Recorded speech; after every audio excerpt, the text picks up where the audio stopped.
శ్రీ సాయిబాబా వద్దకు మనం ఏ లక్ష్యంతో ఏ ఉద్దేశంతో చేరినా ఆయన యొక్క లక్ష్యం మన పైన ఏదుందో అది మనం సాధించేంత వరకు ఆయన మనల్ని వదిలిపెట్టరు. సాధారణంగా ఆ రోజు నుంచి ఈ రోజు వరకు కూడా బాబా వద్దకు చాలామంది మనము సంపద కోసం, ఐశ్వర్యం కోసం, కోరికల కోసం మనము ఆయనను చేరాం.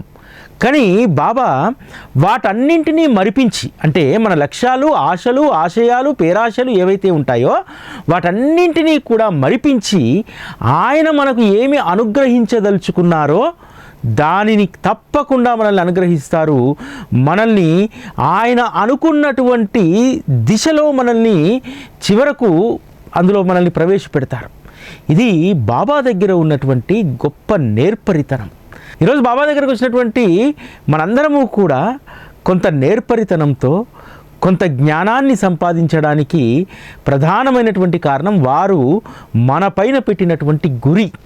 బాబా ఏదైతే ఇవ్వదలుచుకున్నాడో, మన పైన ఒక లక్ష్యాన్ని పెట్టుకుని ఉంటాడు కదా, ఈ వీడికి ఖచ్చితంగా దీన్ని అనుగ్రహించాలి అనేటువంటి దాన్ని ఖచ్చితంగా అది సాకారం అయ్యేంత వరకు మనల్ని వదిలిపెట్టడు.